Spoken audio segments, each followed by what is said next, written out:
Mas antes da gente chegar Na cereja do bolo. Na cereja do bolo, pô, que o cara veio trajado, fardado, com brevê, com... Ó, o cara tá A caráter, veio a tá caráter.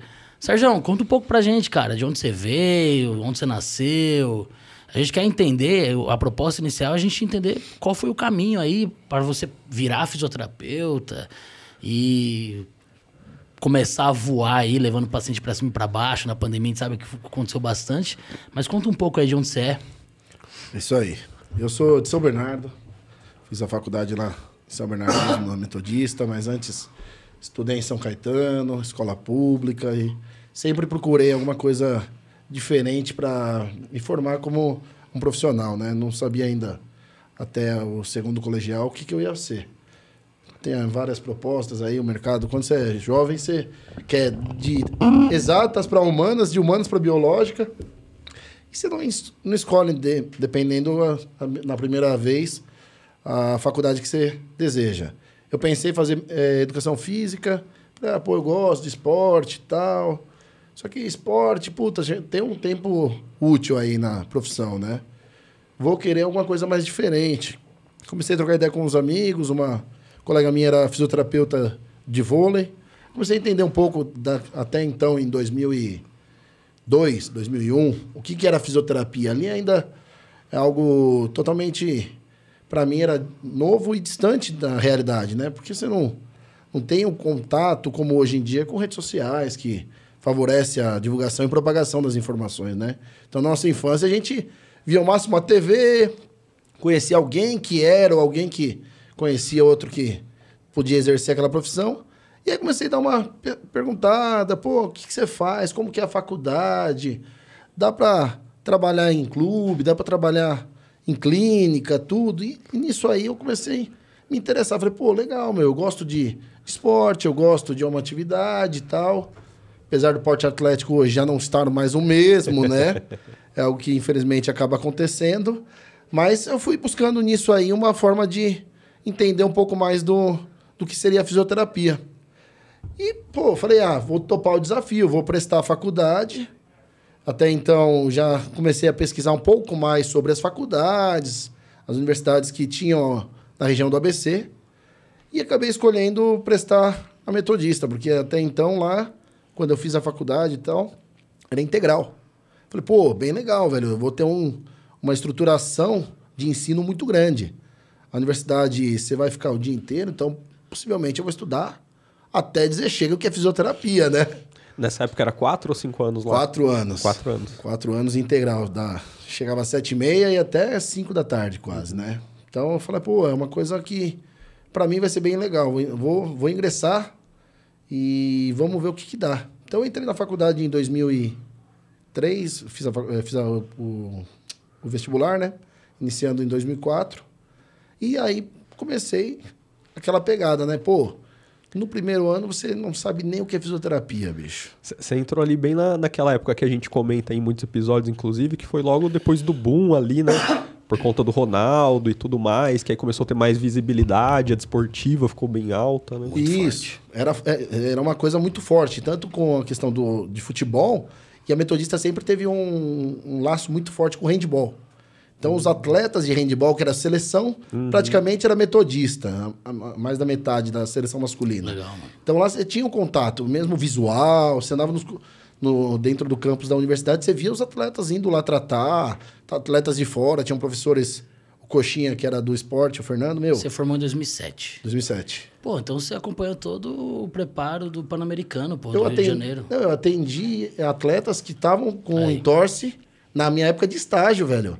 O Chino, tinha uns caras lá bons, o cubano, ele ficava lá...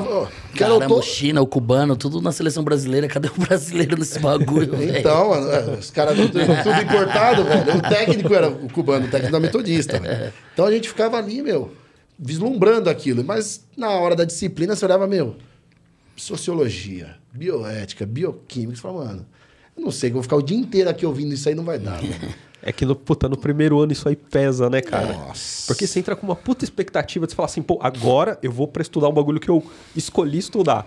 E aí você entra e já toma uma lapada, porque você pega umas matérias básicas. Não e tem aí, nada a ver com o que você imaginava. E que não, o professor nem sempre consegue botar uma relação direta com a sua prática. E você dá aquela meio desanimada logo no início. Mas assim. é por isso que tem aluno que já ouvi. Professor, quando que a gente vai pra prática? No primeiro semestre.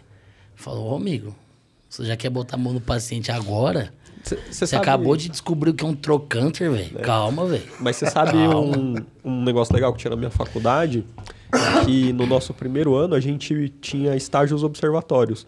Isso é legal. Que a gente ia observar a galera que já estava atendendo para ter essa visão das áreas, do que era. Então isso tirava um pouco essa coisa das matérias básicas, já ia te colocando ali dentro, te envolvendo um pouquinho para você conhecer. Interesse já, né? E até para você já conhecer as várias áreas, porque justamente quando a gente entra, a gente não conhece nada. Isso era bem legal, cara. Esse estágio observatório de primeiro ano era poucos dias, assim. Cada área, acho que passava 2, 3 dias em cada área, era pouquinho para todo mundo passar, né?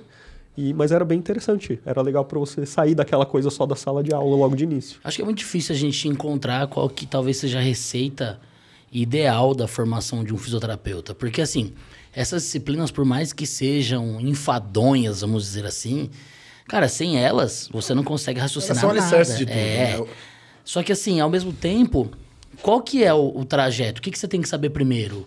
O que você tem que saber depois? As conexões.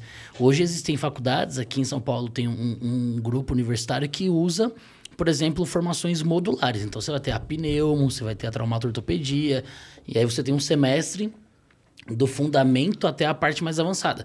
Será que esse é o caminho? Também não sei, cara. Eu acho que é difícil a gente saber. Por isso que cada faculdade tem uma grade diferente, né? Estratégia pedagógica também. Se você for observar, eu falo hoje com os estagiários que passam comigo no hospital, eu falo que, olha, muito do que eu estou comentando de alguma fisiopatologia ou de algum exame foi algo que nós tivemos no primeiro semestre, segundo semestre, Sim. quando você falou de química, de biologia. E assim, para nós, aquela informação naquele momento, não estávamos preparados para receber.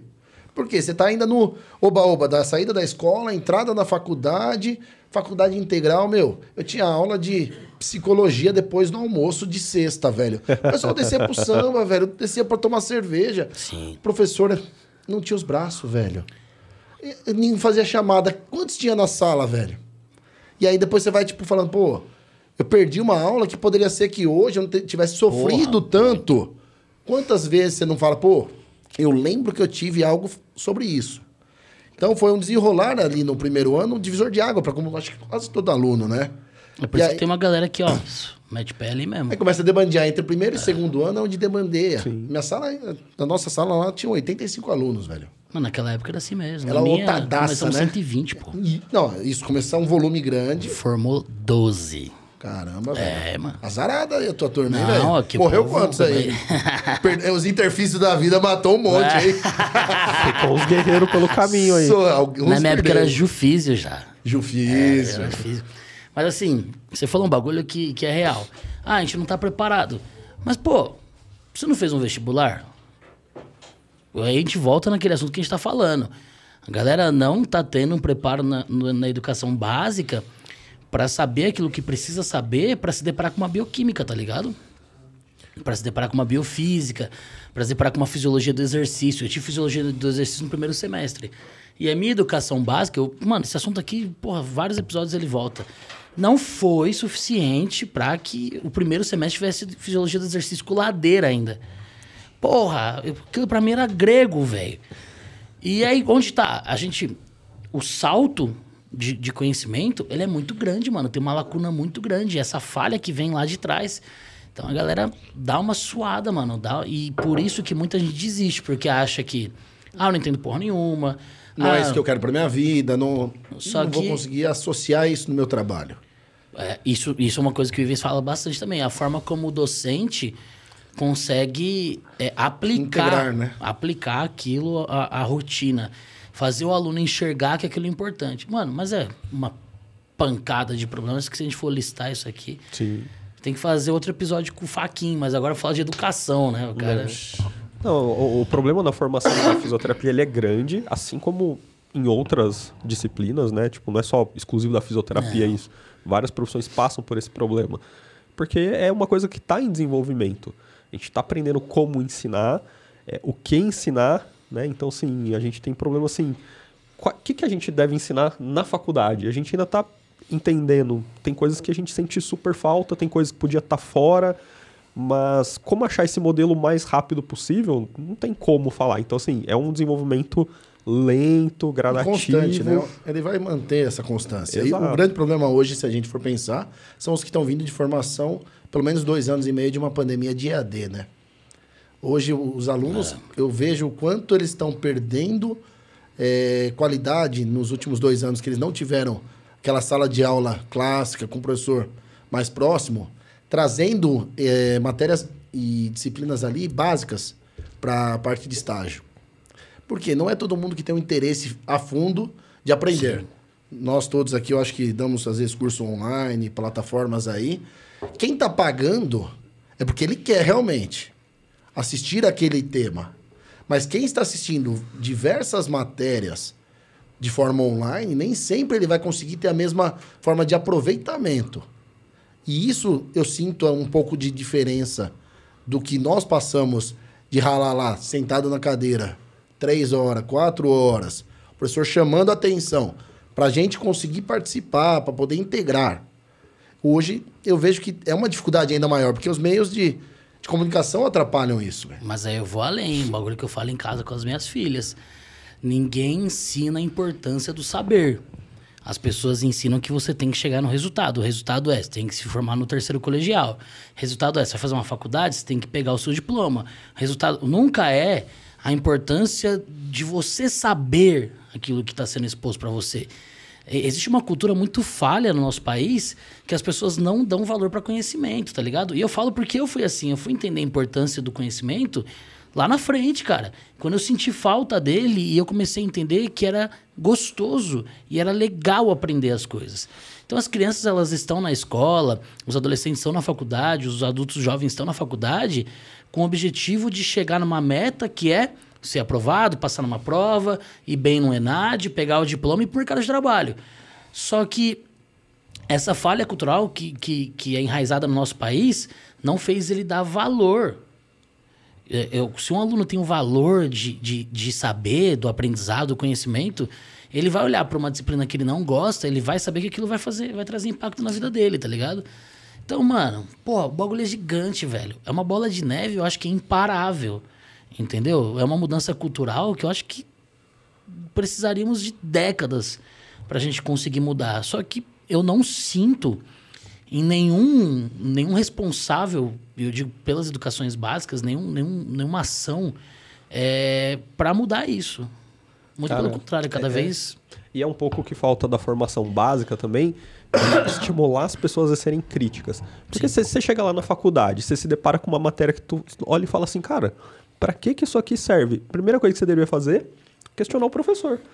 Para que isso aqui vai servir para mim aqui, professor? Você pode me explicar que isso aqui serve para minha vida como fisioterapeuta? Cara, se for como uma pessoa crítica, essa seria uma atitude minimamente melhor esperada. Melhor do que aceitar, né? É melhor do que simplesmente falar assim, isso aqui é uma bosta, eu não vou prestar atenção, ou então já que não serve para nada, eu vou fazer o mínimo. Então assim, pelo menos entende o que é, e aí talvez você tenha mais dados para você tomar uma decisão. Se você vai fazer só o mínimo, se você vai se aprofundar mais, porque mesmo não entendendo agora, você entendeu o que o professor quis te falar ali, e você vai aprofundar um pouquinho mais, porque você sabe que daqui 2 passos à frente vai fazer diferença. Então, essa falta de ser crítico, de querer entender, de curiosidade, acho que pega um pouquinho também nisso. Você quer o principal exemplo na nossa faculdade? Ciclo de Krebs. Galera, mano, é mais... Tipo, eu vou entender aqui... Fui bem na prova, não quero nunca mais encontrar essa porra na minha vida, mapa metabólico. Não, mas eu falo isso, não é talvez o principal, mas é um dos mais clássicos, que eu até brinco na sala de aula. Eu falo, ciclo de Krebs, você escuta um... A galera foge, mano. Eu fugi quando foi minha época, entendeu? É normal. É normal. É como te ensinam, já é um jeito de te botar pra longe disso. Porque te ensinam de um jeito que te obriga a estudar um tempão em cima daquilo... Sem entender todo o racional para onde que você vai aplicar, você tem que decorar um puta negócio lá que não é tão... A didática não leva a você conseguir entender a necessidade e a importância, né? Então, assim, você só é obrigado a estudar aquilo. É igual estudar tabuada quando você tá lá no fundamental lá. Tipo, decorar a tabuada. Decoreba que vai... É só pra você fazer a prova. Decora a sequência. Mas você é sabe isso. por que tem- se aplica, né? E tem sua importância. Depois, Porra. você sabe que é importante saber aquilo lá pra você poder ter um raciocínio muito mais rápido, muito mais lógico. Só que podia ser melhor trabalhado aquilo ali, né? A estruturação de aula, né? Isso aí chama atenção para nós, que hoje queremos levar o ensino de alguma, qualquer que seja a matéria, ou de profissão, ou de disciplina, tentar buscar alternativas mais atrativas, mais interativas, que faça com que o aluno entenda tanto a importância e como ele consiga aprender de modo mais simples. Uma coisa que muitas vezes é complicada, né, no dia a dia. Mas aí, dentro da faculdade, vamos voltar lá para segundo ano, terceiro ano. Terceiro ano já começa as disciplinas mais específicas. Até então eu estava tendencioso na esportiva. Aí começamos nas aulas de pneumo, cardio, TI. Eu tinha um professor que era o Germano, professor de UTI. Ele está nos Estados Unidos na Dräger. Legal. Legal, pô. Ele foi já faz uns 10, 12 anos para lá. E ele falava muito sobre ventilação. E assim, uma coisa até muito distante até pra gente. Acho que o QI mais elevado dele, a gente ainda rateando entender o que é hospital, o que é UTI. A Patrícia Salermo também falando de cardiorresp. Então, comecei a falar, pô, meu, é algo diferente. É uma coisa que não tem uma forma de tratamento único. Porque para nós, alunos, às vezes tem gente que gosta mais de uma coisinha mais organizada e manter aquela forma de trabalho. Eu sempre gostei de experiências diferentes no dia a dia. Pô, eu não gosto de fazer a mesma coisa todo dia. Falei, pô, então eu acho que essa área hospitalar está me direcionando um pensamento diferente do esportivo, porque nem sempre eu vou conseguir encontrar o mesmo paciente, a mesma doença. E ali eu comecei a fazer já Cada dia um dia, né? um preparo de... Plantões diferentes, pacientes diferentes. Minha ideia é não ter rotina. Não ter rotina de trabalho, de paciente, né?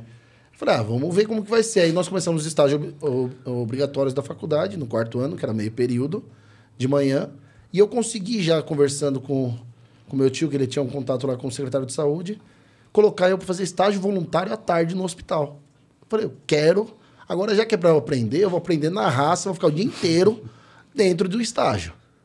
Não tem problema, não vou receber nada, vou me privar à tarde de descansar, porque aí já não tinha a tarde que cumprir, só cumpria de manhã.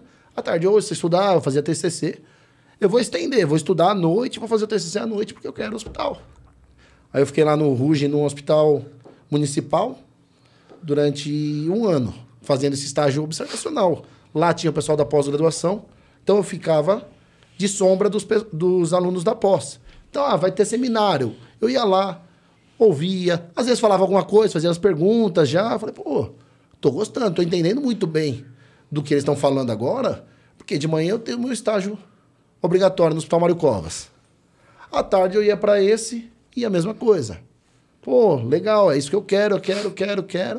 Aí já direcionei meu TCC já para a área. Terminou a faculdade, eu consegui, por conta desse estágio voluntário, ser contratado. Sem pós-graduação, que naquela época... Direto, assim. Direto, CLT. Eu fiquei... Porra, ó, hoje em dia a molecada ia ficar em choque com uma oportunidade dessa, hein, velho.